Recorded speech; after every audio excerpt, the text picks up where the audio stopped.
vamos a arrancar por ahí, ¿no? Como hacer mención a el equipo sofobial, que se trata de compañeros, compañeras y compañeres que forman parte de una cooperativa de comunicación audiovisual en salud. Y, si no me equivoco, digamos, lo correcto sería decir en comunicación popular en salud. Y desde ese lugar también están acompañando el registro de estos espacios de intercambio en este Congreso de Medicinas, 17 Congreso de Medicina Social y Salud Colectiva. En este primer eje de esta mesa central, Sindemia, de qué se habla y qué se oculta, también pensamos la importancia de problematizar, cuando hablamos de violencias, de qué se habla y qué se oculta. ¿Qué tienen estas violencias sociales, políticas, institucionales y las demás violencias? ¿Qué tienen de común? ¿Qué tienen de particular? ¿Qué consecuencias tienen y cómo se las afronta? Ese es el desafío de esta mesa, partiendo de escuchar en un primer momento a referentes que ya voy a ir presentando, referentes y referentas desde diversas disciplinas que nos acompañan a mirarnos, interpelarnos, cuestionarnos sobre una problemática de la que nadie está fuera, nadie queda fuera. El silencio ensordecedor, de alguna manera, que sucede, ¿no?, en términos fundamentalmente del poder mediático frente a las violencias, o cómo se construye desde los medios hegemónicos las violencias, tiene claramente todo un interés, una lógica que va de la mano con la lógica hegemónica de la opresión. En ese sentido es que nos parece que convocar a Saúl Franco, que ahora lo vamos a presentar así mientras Alicia va llegando, a Saúl Franco, a Patricia Di Giglio, a Pilar Tuculet y a Alicia Stolkiner, bueno, nos van a traer sus reflexiones que las vienen andando desde hace mucho tiempo, y entendemos que, o nos desafiamos a que entren en diálogo con los recorridos de cada une de ustedes presentes en este encuentro. Me siento en esta mesa con una gran preocupación, porque observo, y creo que podemos compartirlo, la debilidad de nuestra parte para responder a este hecho que es un desafío al Estado de Derecho, o sea, y que no es gratuito, es que es una provocación, y todos sabemos que se trata de un experimento y que el resultado de ese experimento va a marcar mucho de nuestro tiempo de ahora en adelante. Entonces, tomo esa preocupación no solamente con la mirada puesta en quienes tienen las responsabilidades institucionales, de gobierno, de preservar y defender el Estado de Derecho, sino también con nuestra propia militancia. Porque espero que mañana realmente podamos hacer un acto de presencia importante en las calles. Hasta ahora no lo hemos visto. También me llama la atención, y porque soy parte de la universidad y soy parte política de esta universidad, que las universidades no hayan respondido más que con declaraciones las formas en que fue avasallada la autonomía universitaria y la condición de la Universidad en Jujuy. Realmente es sorprendente que eso se produzca de esa manera. Por lo tanto, traigo esta preocupación porque creo que no estamos viviendo un hecho más violento en este momento que es un hecho que se inicia, y lo reconocemos paulatinamente, con las detenciones y con la condición de presa política de Milagro Sala, de alguna manera convalidada por buena parte de la población. Entonces, eso justamente me preocupa, porque bueno, me parece que entonces estamos mostrando que tenemos armas muy débiles, o estrategias muy débiles para enfrentar este avance democrático de formas crueles y totalitarias de gobierno. Y este es un problema que hay que analizarlo políticamente. La segunda cuestión que me gustaría tener como marco es el tema de la pandemia, que no lo podemos soslayar, obviamente, porque este encuentro tiene que ver con eso.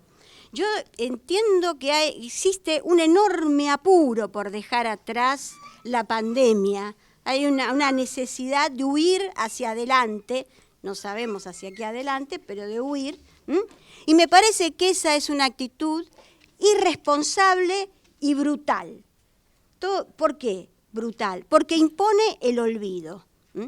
Y en ese sentido yo también siento un profundo dolor en reconocer también nuestra debilidad, si quieren, para hacer de esta experiencia que ha sido la pandemia un acontecimiento ético-político otro. Debió constituirse en un acontecimiento político otro. No pudimos hacerlo.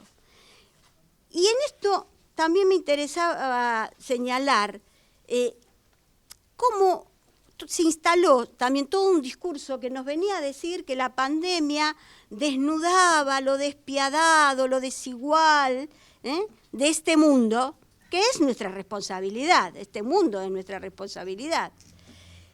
Y a mí la verdad que esa expresión me parece una expresión hipócrita. A algunos le habrá revelado lo cruel y lo injusto de este mundo, pero muchos de nosotros, casi todos los que estamos acá seguramente, lo sabíamos.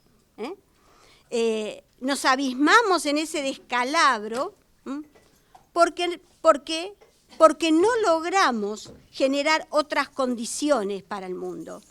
Nos abismamos en ese descalabro porque todavía no hemos vencido la derrota. Y esto me parece que es importante tenerlo en cuenta cuando estamos en el momento histórico en el que estamos, no solamente en nuestra región, en el mundo. La segunda cuestión que me interesaba señalar, hola Alicia, es que la pandemia justamente viene a comprobar la subsunción, y lo digo esto en términos marxistas, la subsunción real de la ciencia a la técnica. Por lo tanto, la inscripción estructural de la ciencia y la técnica en este estadio del capitalismo, en su fase neoliberal, que es el biotecnocapitalismo. O sea, la ciencia ha mostrado entre la acumulación de conocimiento científico-técnico, de los datos, del poder, de las plataformas y del poder que eso implica, y la creciente ignorancia por parte de la población, que somos todos nosotros, respecto de esos procesos. Pero también hay un proceso de embrutecimiento de la población que le debemos a la forma que asume y en la forma hoy en la que se produce nuestra cultura. No es solamente una cuestión de los medios de comunicación. Hay que mirar cómo se produce esto que llamamos nuestra cultura. La pandemia, creo, no ha hecho más que acelerar un proceso de transformación sociopolítico de alcances que apenas podemos vislumbrar. Pero hay huellas del futuro en todo presente. Y tenemos que ser capaces de leerlas. No podemos estar en el estado de gracia de la ingenuidad. Ya no podemos, porque tenemos historia. Por lo tanto, creo que necesitamos activar el pensamiento para intentar alcanzar alguna comprensión del tiempo que nos toca vivir, de las formas políticas que hoy nos preocupan y nos alertan. Y en este sentido, quiero señalar dos cuestiones. Los procesos actuales suelen estar siendo definidos como posfascistas, neofascistas, neonazis, posnazis. La verdad que este es un grave problema. Lo único que muestra esto es la pereza del pensamiento. El pensamiento es muy perezoso y poco atrevido cuando cree que resuelve algo poniéndole antes neo o pos. Y no se toma el trabajo justamente de procurar identificar y caracterizar específicamente los acontecimientos de la época que hay que ponerse al hombro. ¿Por qué? Porque hay que poder reconocer la especificidad de nuestro tiempo, aunque tengamos que pensarlo en relación a las formas del nazismo o del fascismo. Pero el nazismo y el fascismo tienen su propio régimen de historicidad. Por lo tanto, nosotros tenemos que poder comprender el régimen de historicidad propio de nuestro tiempo. ¿Por qué? Porque solamente se puede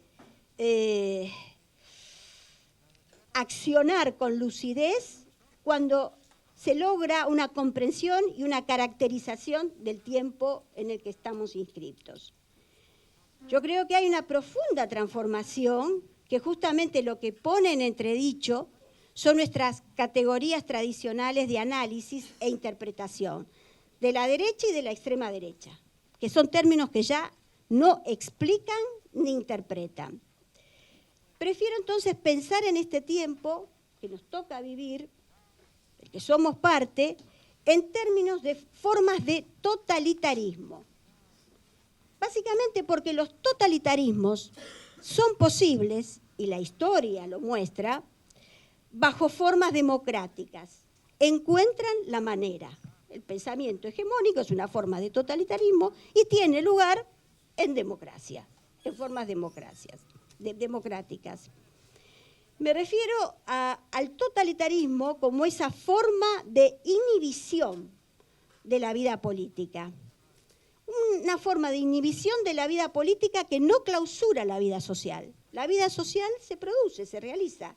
Lo que queda clausurado es la dimensión política de la vida social. Es decir, el totalitarismo lo que hace es,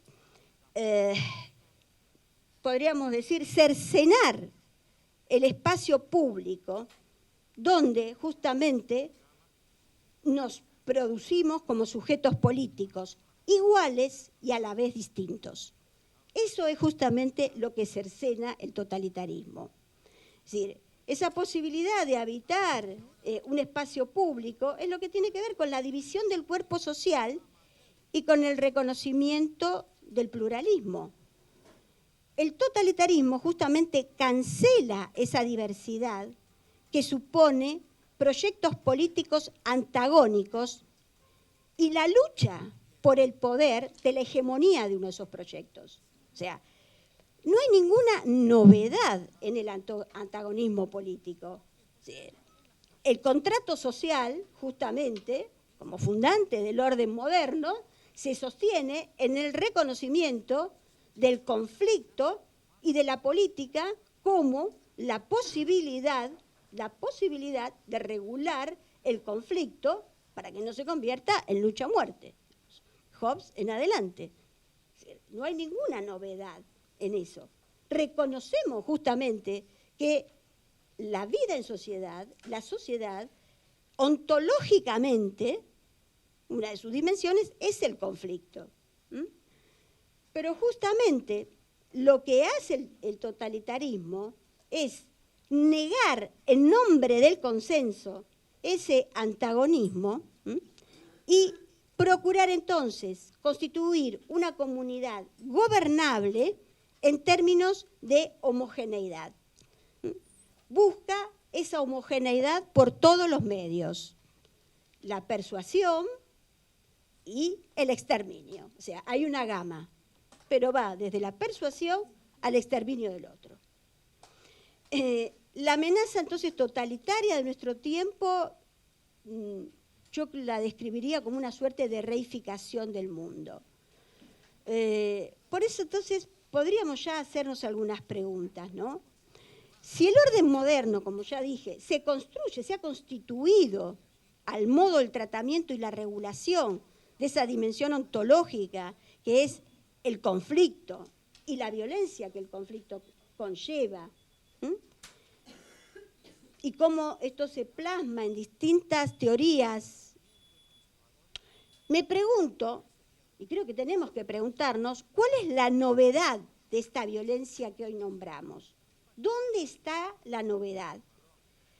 ¿Por qué estallan estas alarmas respecto de las fallas del sistema para tratar con esta indefectible condición conflictiva? ¿Por qué estallan estas alarmas? ¿Y cuál es la violencia que se denuncia? Y básicamente me pregunto, ¿cuáles son las formas de organización política y de resistencia sociopolítica y de enfrentamiento a estas violencias? Porque esa es una dimensión a la que le tenemos que prestar mucha atención. Yo creo que tenemos algunas pistas para poder pensar estas cuestiones de la novedad de este momento. Una es cómo este proyecto autoritario, totalitario, se instala bajo los hábitos de la democracia. O sea, lo que nosotros estamos advirtiendo, nosotros y el mundo, estamos advirtiendo es que la democracia o las formas democráticas, legalmente y formalmente democráticas de gobierno, no son suficientes para resguardarnos, podríamos decir, voy a hacer una cosa fuerte, pero bueno, para resguardarnos de sus propias mayorías electorales. Este es un problema serio para pensarlo, ¿no? Por lo tanto, tenemos que pensar en nuevas formas de organización y en nuevas formas de la política.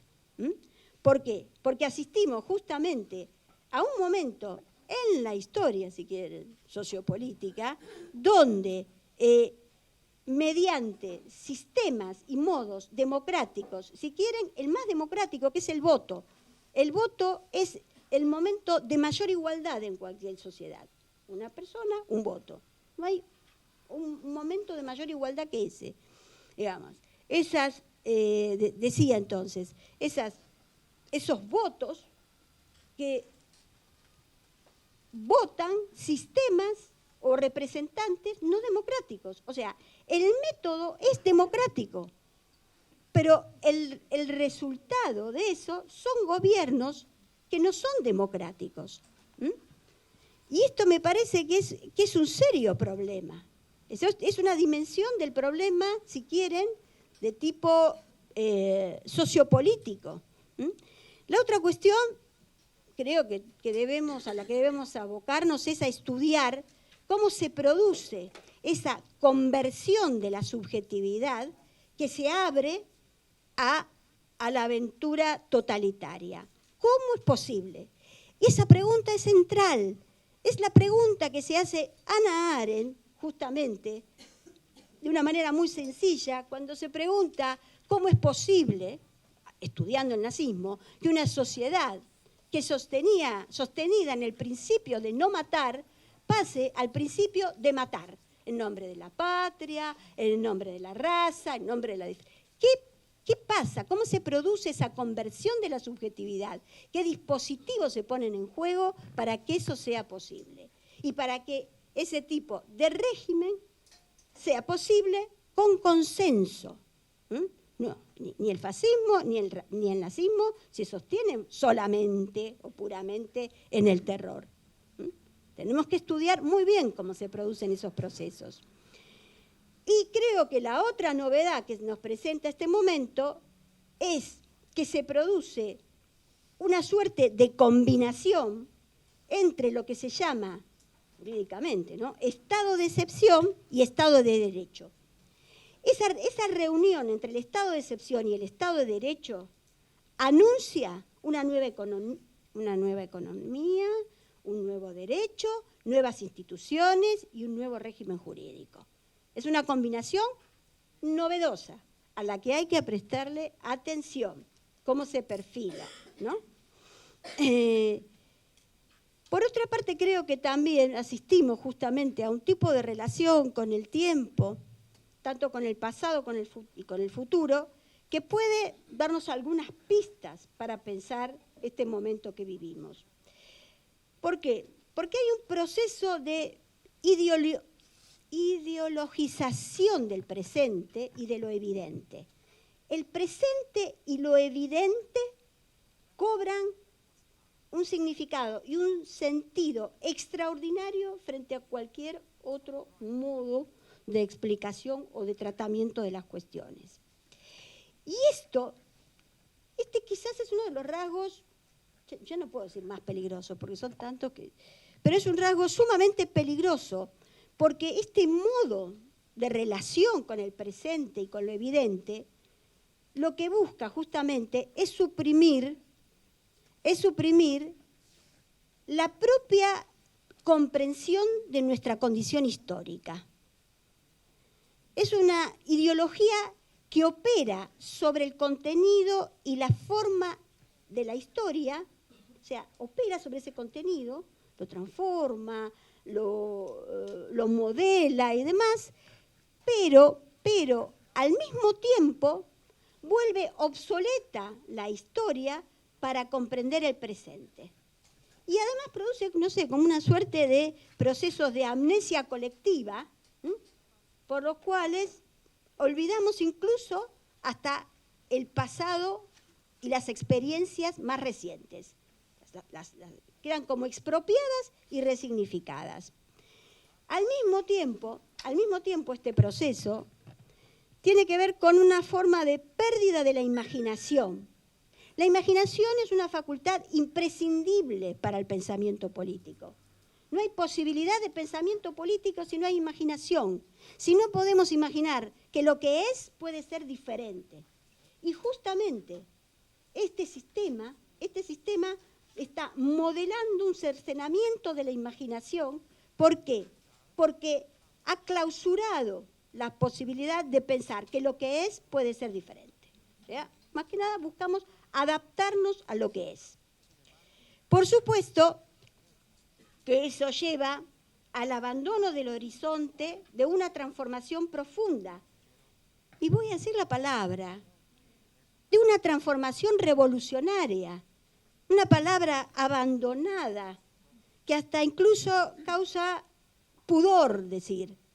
Pero justamente esa capacidad de operar sobre la historia y de operar sobre la imaginación respecto al futuro, tiene mucho que ver con nuestra dificultad para reintroducir este término en el pensamiento político.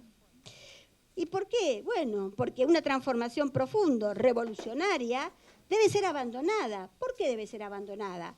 Por imposible y por totalitaria. Es decir, realmente es sorprendente cómo aceptamos discursos, ¿no? Como los mismos que afirman formas totalitarias nos hacen abandonar una utopía posible por totalitaria. Y en ese sentido también hay que ver cómo se debilitan los marcos sociales de la memoria. Y esto también es muy importante para poder pensar. ¿Por qué? Porque desde los siglos XIX y XX, la memoria ha estado dotada de instrumentos de transmisión para las clases sociales, y sobre todo para la clase trabajadora y para el mundo obrero, de un bagaje de experiencias que van siendo retomadas por organizaciones que a su vez encuentran arraigo en la sociedad. Pero justamente este proceso de transmisión histórico está también obturado, olvidado y casi diría desconocido. Y lo digo con conocimiento de causa porque hace 20 años que me dedico a la filosofía social y política. Estas serían las condiciones. Ahora ya voy terminando, pero quiero señalar las responsabilidades intelectuales, políticas y militantes respecto de esto que acabo de escribir. Porque, insisto, el mundo es nuestra responsabilidad, no es un acontecimiento ni una epifanía, y no hay ni una razón inmanente ni trascendente. Creo que hay una enorme responsabilidad para haber llegado a este estado de cosas, en que buena parte del pensamiento contemporáneo, social y político ha generado, ha producido una interpretación que todos abrazamos, sobre, en relación al poder y a la manera en que explica el poder, con una suerte de descripción de microfísica del poder y de las relaciones del poder, perdiendo de vista el sistema en el que las relaciones de poder y esa microfísica del poder tiene lugar. Y por lo tanto, produjo una suerte, yo digo, de ablandamiento de la confrontación política, ¿no? Y por lo tanto, eso nos dificulta mucho hoy comprender el carácter virulento de esta etapa del capitalismo, y por lo tanto, el surgimiento de esta inscripción que alcanzan estas formas discriminatorias, peligrosamente cercanas al fascismo y al neonazismo. Es decir, hemos olvidado, a causa, yo creo, de estas maneras de lectura del poder, que podemos discutir y podemos pensar incluso en autores, hemos olvidado que todo orden sociopolítico se sostiene en una violencia fundadora. Esa violencia fundadora se olvida para que ese orden pueda tener legitimidad, para que continúe en sus instituciones, en el derecho y demás. La violencia fundadora se oculta, pero no hay solamente una violencia fundadora, hay también una violencia conservadora. Y esa violencia conservadora es la que el poder sabe activar cuando necesita no solamente mantener el orden, sino para alcanzar su propia transformación. No vacila en ejercitar esa violencia cuando necesita conservarse o transformarse. Quiero señalar también que tenemos que estar atentos a ciertas políticas de distribución, porque muchas veces pueden crear formas de un individualismo despolitizante. Sí, ya termino. Porque no se sostienen en vínculos de pertenencia colectiva o solidaria. Y eso es peligroso, porque se construyen sujetos que rápidamente pueden ser capturadas por la lógica neoliberal.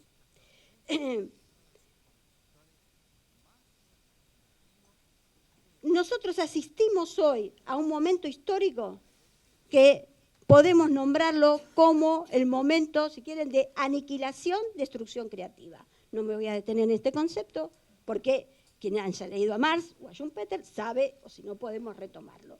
Pero justamente este concepto da cuenta de cómo el capitalismo puede llevar adelante procesos de destrucción y reconstrucción que le permite generar nuevos regímenes económicos, jurídicos y gubernamentales.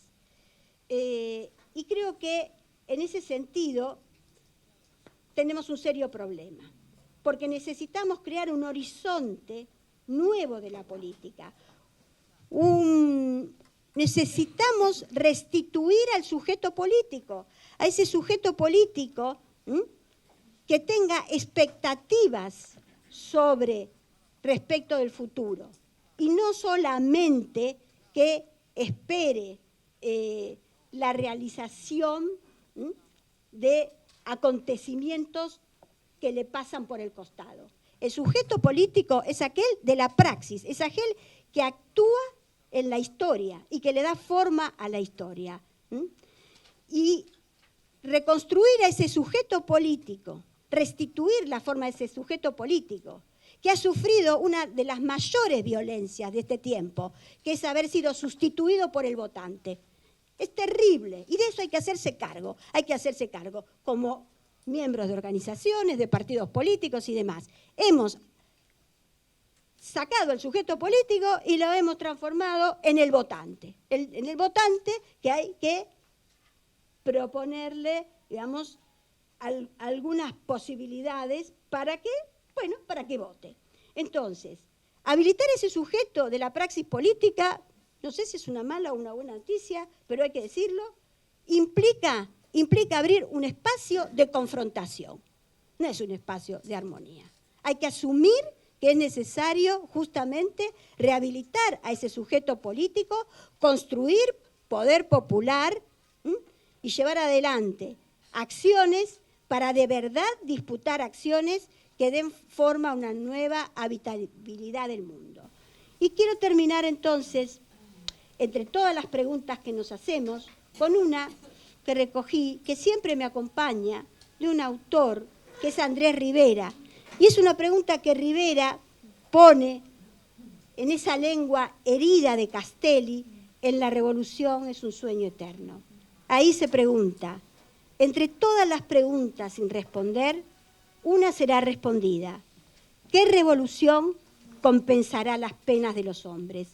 La acción política debe tener, a mi juicio, un carácter redentor. Y eso implica entonces que habrá que enfrentar la conflictividad seriamente.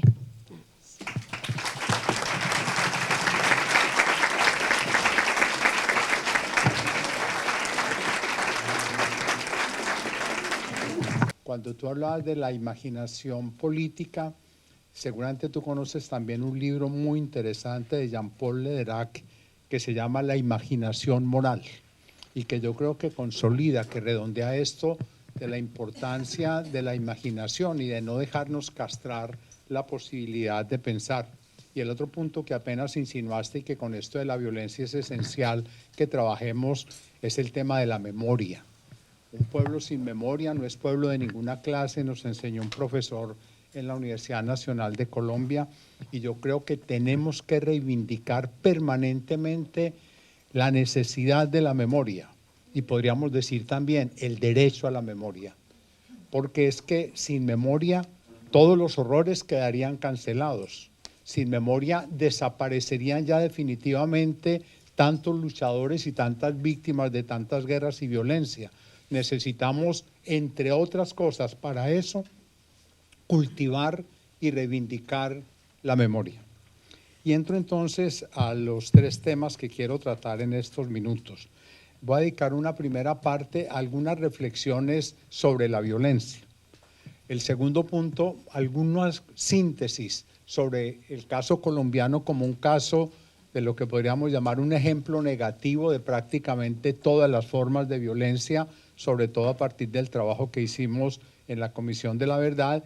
Y en el último punto quiero insinuar algunas de las vías de acción, porque es que esta no es solo aquí para reflexionar, esto es que tenemos que ver qué caminos, qué senderos hay hacia el futuro para tratar de construir sociedades por lo menos con menor violencia, porque también tengo que decirlo con franqueza, después de 35 años de trabajar este tema, a mí me queda claro que es casi una utopía una sociedad sin violencia.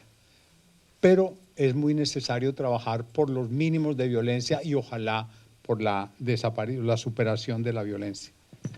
Sobre el concepto de violencia yo quiero destacar algunos comentarios. En primer lugar, yo no voy a hacer una teoría de la violencia, yo les puedo decir es cómo veo yo hoy la violencia. Yo francamente después de este tiempo yo creo que la violencia es esencialmente un problema de poder.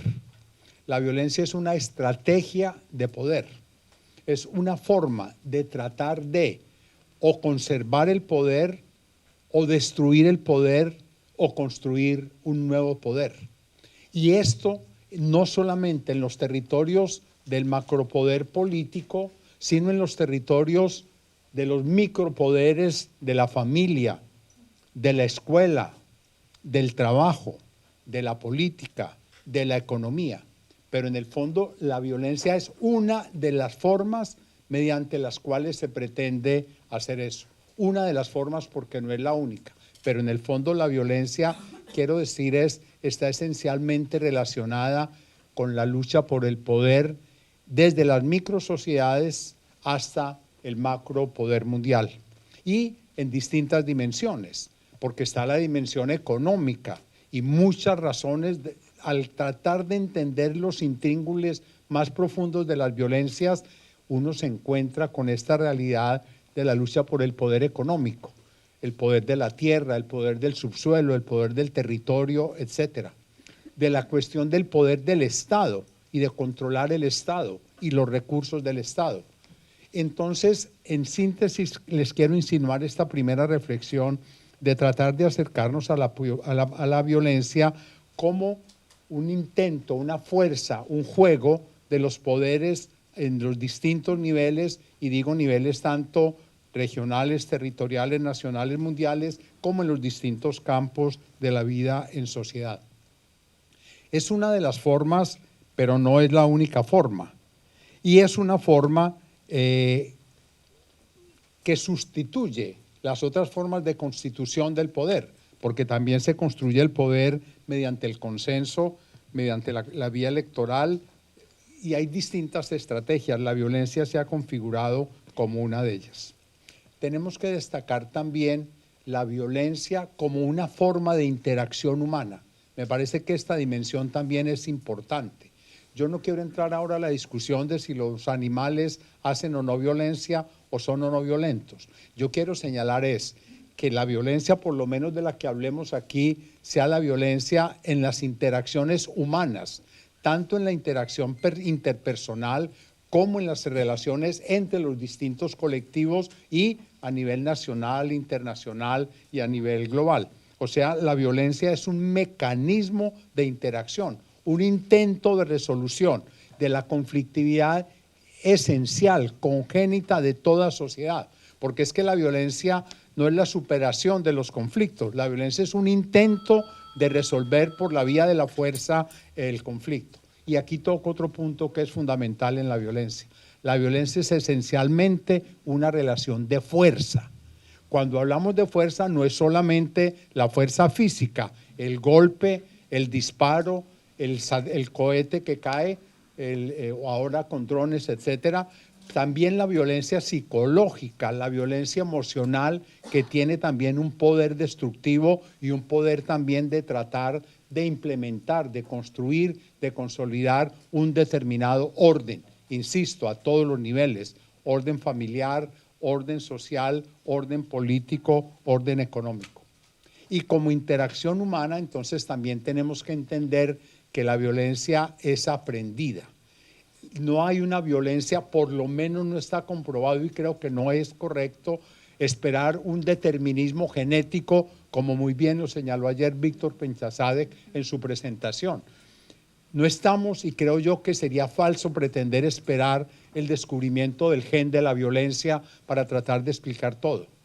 La violencia no es un problema genético. La violencia no es una fatalidad de la humanidad o determinados sectores sociales.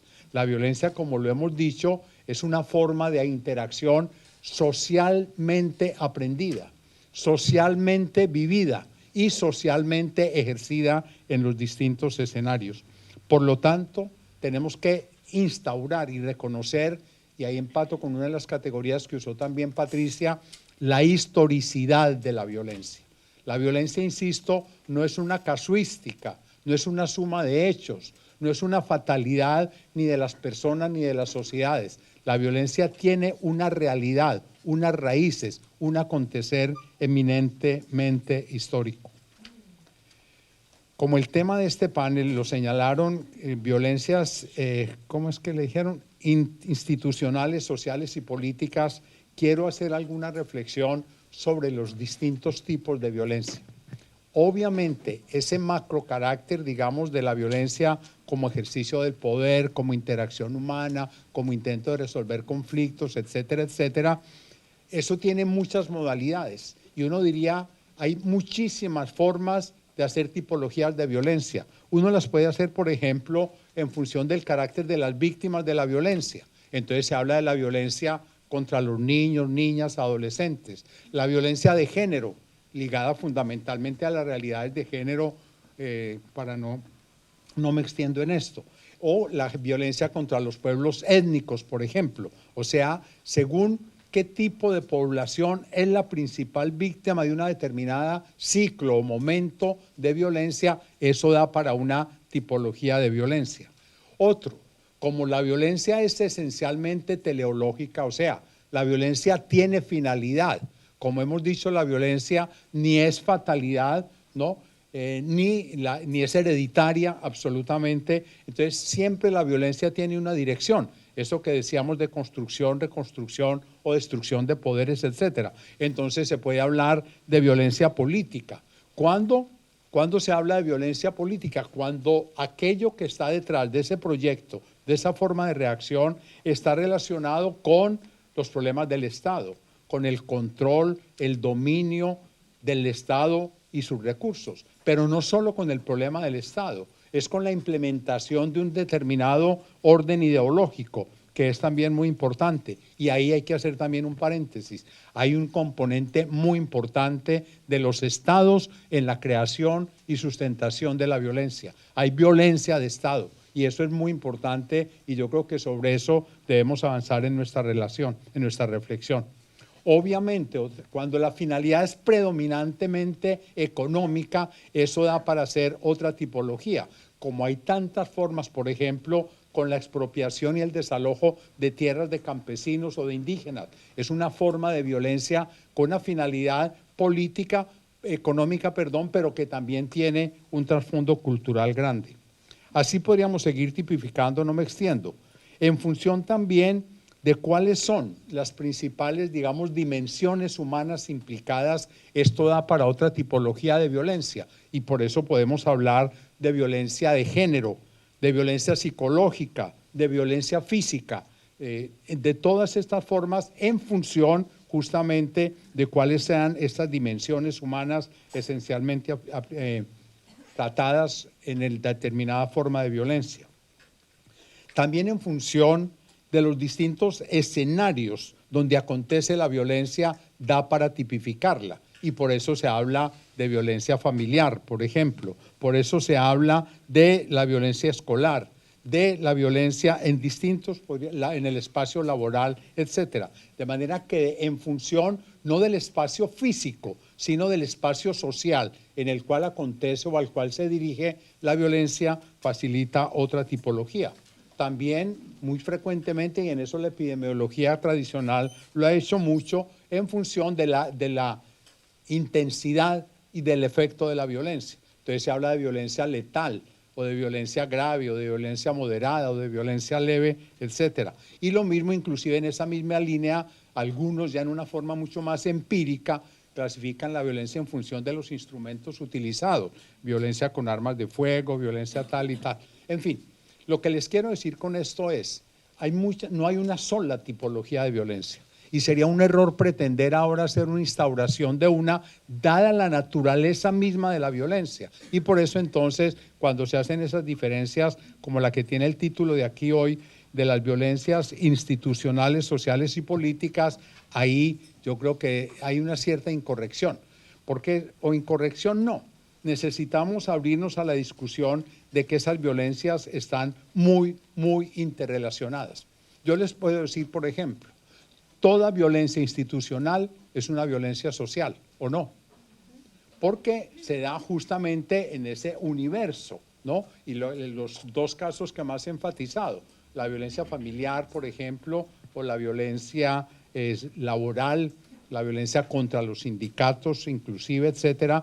Esos son tipos de violencias, en la violencia escolar, por ejemplo, que se da tanto en los distintos niveles de la escolaridad, desde las guarderías infantiles hasta los postdoctorados, en todos esos niveles se ven y cada vez se descubren más formas de violencia. Esas violencias institucionales son eminentemente sociales. Y al mismo tiempo podemos también decir, la violencia social tiene muy frecuentemente un fuerte componente político también. Por eso muchos hablan o hablamos más de violencia sociopolítica, que es una categoría que me parece más realista, que recoge más esto. Pero de todas maneras tenemos que señalar que hay muchas interacciones en la violencia.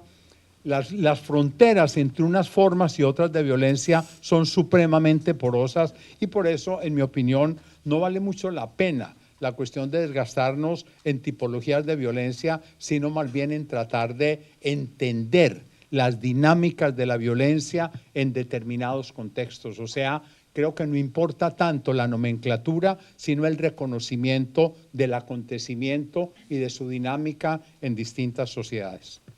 El segundo punto, creo que el tiempo ya me empieza a acosar, es comentarles algo sobre el caso de Colombia como un caso, digamos, en cierta forma de un ejemplo negativo de una presencia muy grande de prácticamente todas las formas de violencia.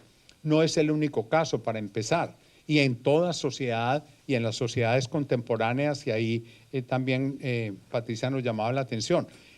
¿Qué es lo nuevo en la violencia actual? Y me parece que es una buena pregunta que nos debemos hacer, porque hay una cierta, digamos, permanencia de cosas, pero hay también ciertas novedades. No voy a entrar en esa discusión, sino sí señalar y referirme en concreto al caso colombiano.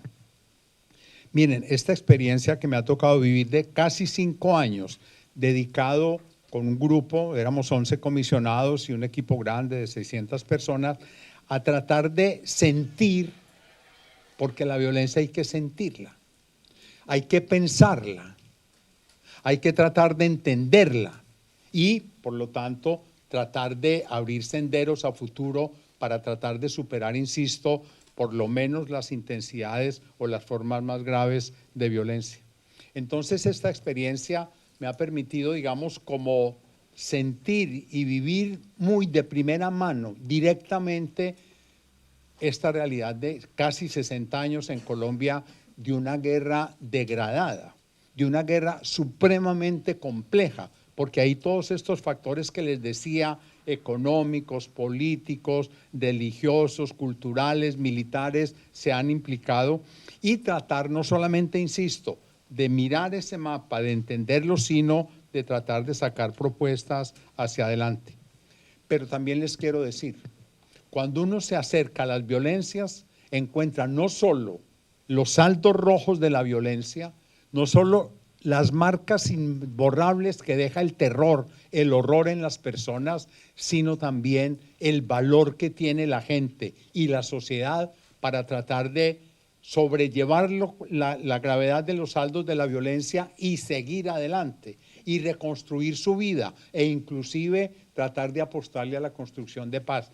Esta comprensión, horror, valor, me parece que es otra cosa muy importante y que en el trabajo en la violencia no nos debemos quedar solamente en la mirada del horror, sino, y por la dinámica social misma, ver en cada caso las potencialidades, la capacidad de la gente de salir adelante. Bien, les podría dar algunas cifras para darles una idea de qué estamos hablando en este caso colombiano. Mire, nosotros logramos tipificar 17 modalidades de violencia en el caso colombiano y cada una de ellas la logramos delimitar, reconocer, explicitar y cuando era posible inclusive cuantificar. Les doy algunos datos así muy generales. En Colombia en estos casi 60 años de guerra van más o menos 700,000 vidas perdidas por la guerra, no por la pandemia, no, por la guerra. Entonces imaginen ustedes 700,000 muertos. Y lo grave no es cuántos muertos, sino quiénes. Ahí están una cantidad enorme de líderes sociales, indígenas, afrocolombianos, mujeres, etcétera, etcétera. Y una cosa muy importante, en las principales víctimas de la violencia de esta guerra en Colombia ha sido la población civil. Porque es que se imagina uno que entonces en la guerra mueren los soldados, pero resulta que en Colombia solamente entre más o menos un 15% ha sido de guerreros, sea de las guerrillas, de los paramilitares, de la fuerza pública. El resto, o sea, estamos hablando de una cantidad muy grande, como el 85%, es lo que llama población civil, o sea, los que no están en armas, y con agravantes muy grandes. Solamente, por ejemplo, en combate ha muerto el 1.5% de eso, lo que indica que es una guerra realmente irregular y contra la población civil para toda esta cosa de la destrucción del tejido social, de la capacidad de respuesta, de la eliminación del contrario. 121,000 desaparecidos. Aquí en Argentina, con la crueldad de la dictadura, y hasta donde yo entiendo, Alicia me corregirá, se habla de 30,000 desaparecidos. En Colombia, la Comisión de la Verdad pudo afirmar que estimamos en 121,000 los desaparecidos de esta confrontación armada. O sea, 4 veces lo de Argentina. Y con el problema grave es que sí, porque sigue habiendo desaparición. Bueno, 50.000 secuestrados, ¿no? 8.000 ejecuciones extrajudiciales cometidas fundamentalmente por el Estado, solo o en alianza con grupos paramilitares, 30.000 niños y niñas o adolescentes reclutados para la guerra. Ahí tengo que hacer un paréntesis. No todos los niños y niños que fueran a la guerra fueron reclutados, pero la inmensa mayoría sí. Hubo también hijos de guerrilleros y guerrilleras, como ya llevamos 60 años en esta guerra, podría haber guerrilleritos ya de 60 años, de manera que esta es una historia larga, pero hay un problema ahí.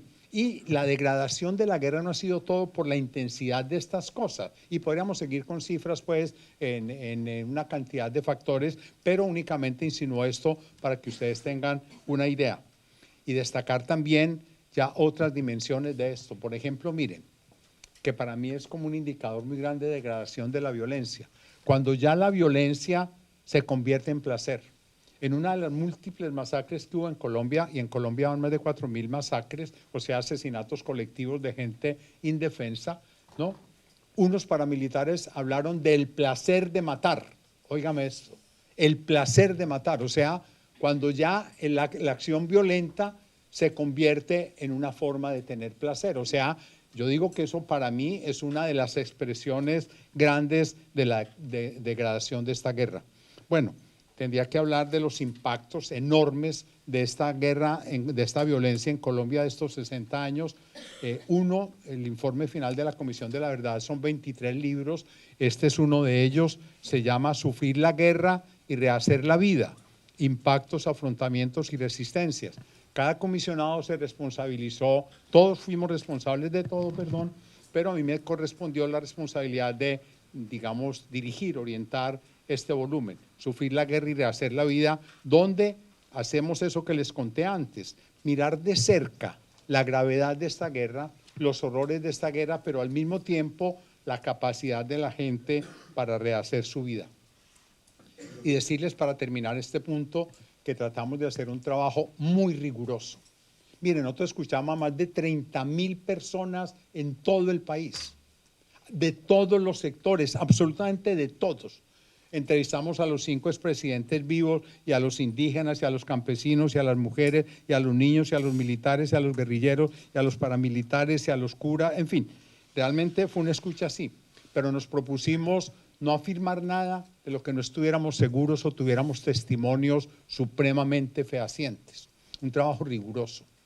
También les quiero decir un trabajo valeroso. Nosotros llamamos a las cosas por su nombre y cuando teníamos elementos atribuíamos la responsabilidad a quien fuera. Fuera el Estado, fuera la fuerza pública, fuera la guerrilla, fuera los paramilitares, fuera quien fuera, o los empresarios o el que sea.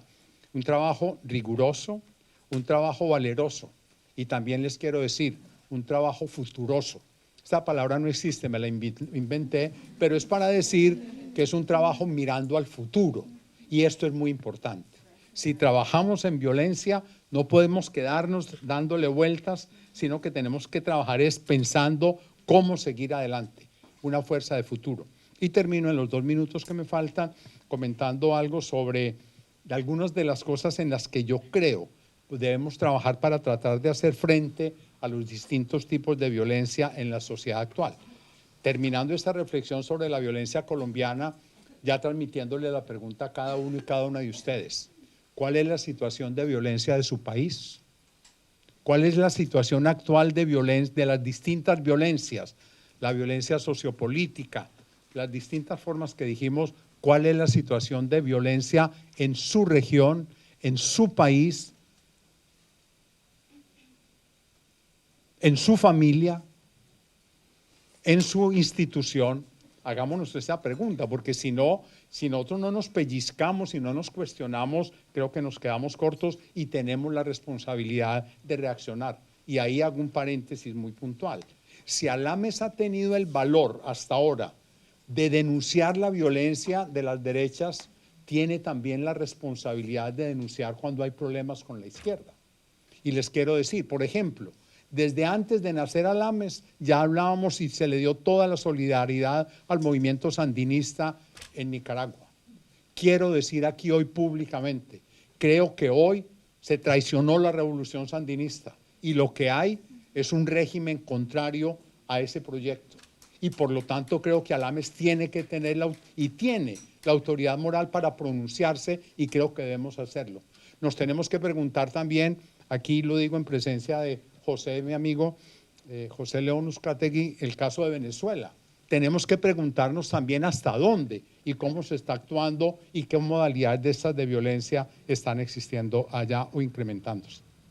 Desde el Estado, por lo que decíamos de la importancia de esa dimensión estatal de la violencia. Y decía entonces que termino diciendo algunos elementos para la forma de reaccionar, qué hacer frente a la violencia. Yo diría en 3 niveles. Primero, como seres humanos.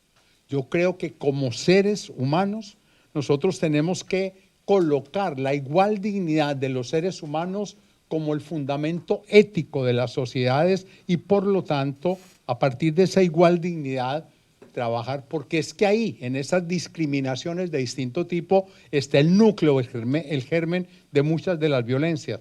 Necesitamos trabajar por la eliminación de cualquier forma de discriminación en la sociedad, étnica, de género, de edades, de regiones. Y hoy en día este problema tan grande que hay con la xenofobia en la sociedad actual y que la pagan en gran medida los migrantes, que vemos cómo es el problema hoy. Aquí va a haber una mesa también sobre este tema que creo muy importante.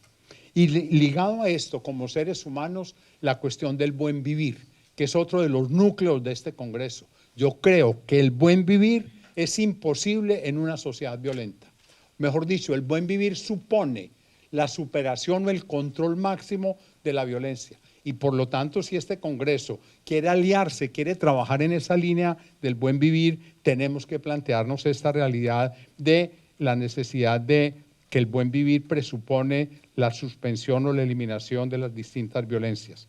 En segundo lugar, como ciudadanos y ciudadanas, y ciudadanes existe también, yo creo que necesitamos establecer en las sociedades un respeto, una práctica, un exigir la vigencia de los derechos humanos.